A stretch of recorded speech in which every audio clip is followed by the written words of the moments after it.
Fall is in the air and the temperatures are dropping, so it's time to get this bad boy winterized. Your particular camper is different than mine, so pick out your manual and make sure that you're doing yours the correct way. If you don't have a manual, go online to the manufacturer's site and see if you can contact them and get a copy. You should be able to get a copy of your manual from your manufacturer that would list specifically the steps that are required to properly winterize your camper so that no damage is done by the freezing temperatures to your water system in your camper, saving you hundreds of dollars in unnecessary repairs. Stay tuned and watch how we do ours. Don't forget to like and subscribe to our videos. Press the like button down at the bottom on the YouTube channel and then subscribe so that you get notified whenever we release a new upcoming video.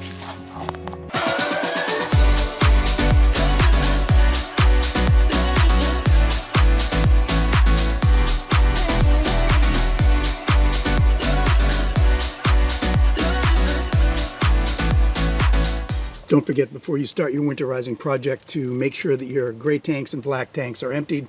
You can do that at your last camping trip or stop in at your local waste transfer station if they have the availability for dumping, and dump it there. What I've done is I've taken the specific manual for my camper and then made myself my own checklist, typed it up so that I can go and check off everything that I need to complete. That way I don't need to pull out the manual and have this big book every single time that I'm winterizing or looking at something. So this is my winterizing checklist that I've made up.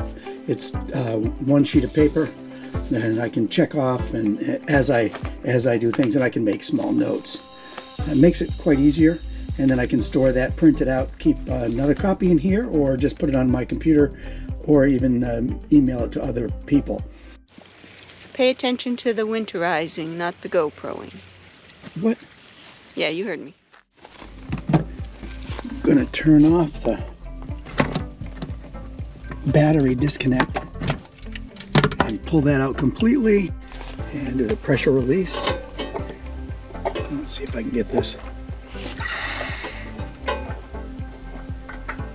There we go. Pressure release.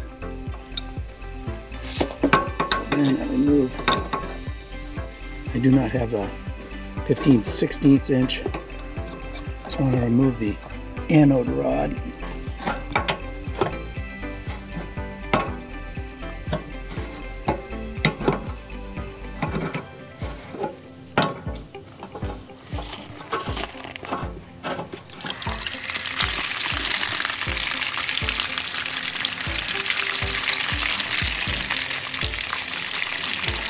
And we check the anode rod to see if it's good for another year or another 6 months.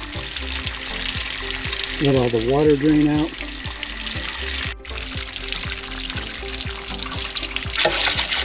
I have this attachment that I bought online. It's between $5 and $10. You can pick it up online or at a local Camping World or your camping supply store.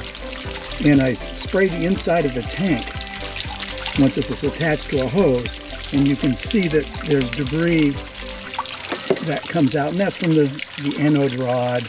Debris settles in the bottom of your tank, makes your tank less efficient, and so I try to get it out of there so it helps keep the tank free so it doesn't corrode.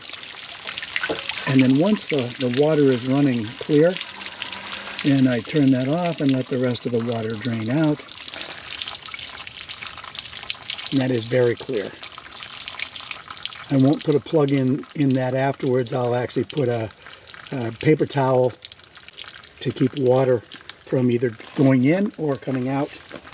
And then I'll replace the anode rod if it's worn in the spring, and my water tank is clean and clear, ready to go.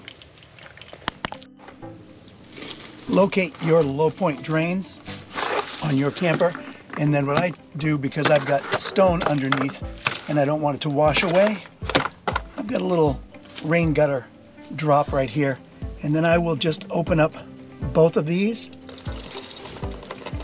and let them completely drain out. Locate your water tank drain. I put a gutter guard, a rain gutter guard underneath to protect my And then let that loose.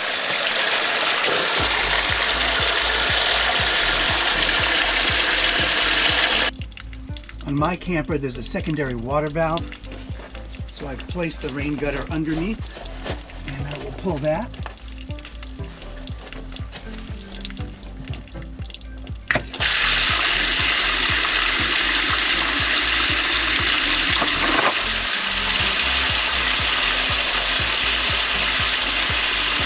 So next what you want to do is you want to change the bypass valves, or turn the bypass valves for the water heater to ensure that the antifreeze that we're going to enter in the system does not go through your water heater. Mine happens to be on the 25G underneath the counter. Remove the panel, use a little jackknife, pull that little panel off. There's a valve at the top, and I need to change that to closed. I need to close this valve. There we go. And we need to open this valve. That's the mixing valve. So we want to make sure that the mixing valve is open, the hot is closed, and the cold is closed, so it bypasses the water heater, so that when we introduce the antifreeze, it goes through the system but does not go into the water heater. Go ahead and replace the panel.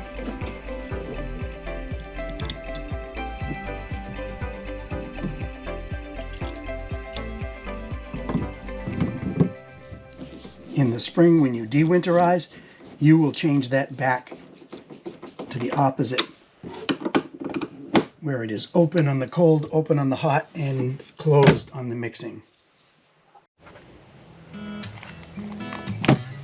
And I will turn this to the tank fill position, which is green up, blue down, tank fill. Make sure the low point water drains are open and the tank drains are open, which I've already emptied. Then go inside and turn on the faucets, both sides, to help drain water from the lines.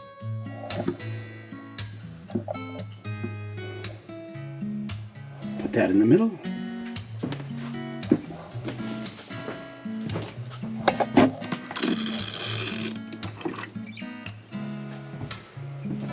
And we put tape on there so when we're camping, people don't come in and just hang a towel on this and end up turning on the water. Once the water has been drained from the system, then you put these valves at 45 degrees. Then you replace your hose that you normally have for water with a city water connection, and you replace that with an air adapter for your air compressor.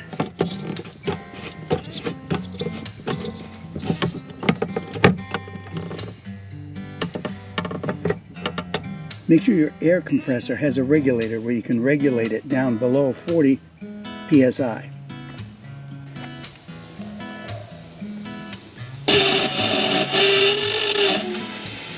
What this will do, it will push air through the system at less than 40 psi, and the water will blow out of your system, whatever is left in the pipes.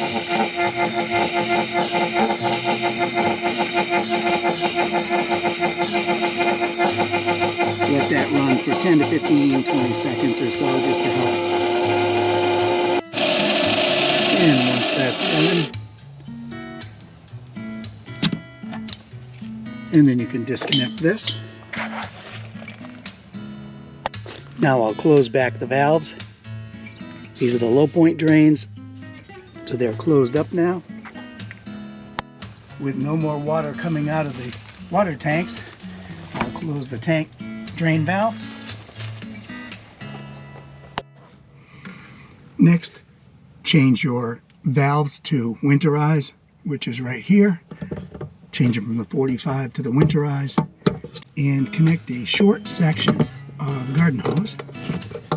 It's maybe a 2 or 3 foot section, and I do save this for each year. Then fill your hose, just prime it with a little bit of the RV antifreeze. Insert the hose into your antifreeze container down to the bottom. Turn on the pump.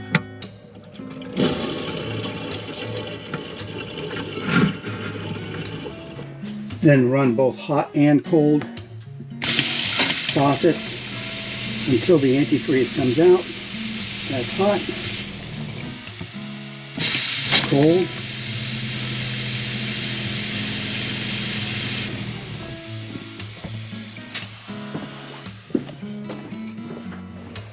Bathroom, do the same.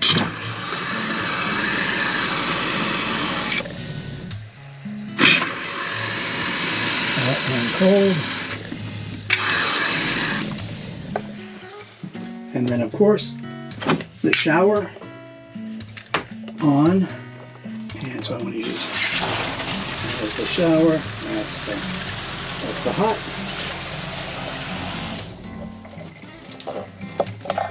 And cold.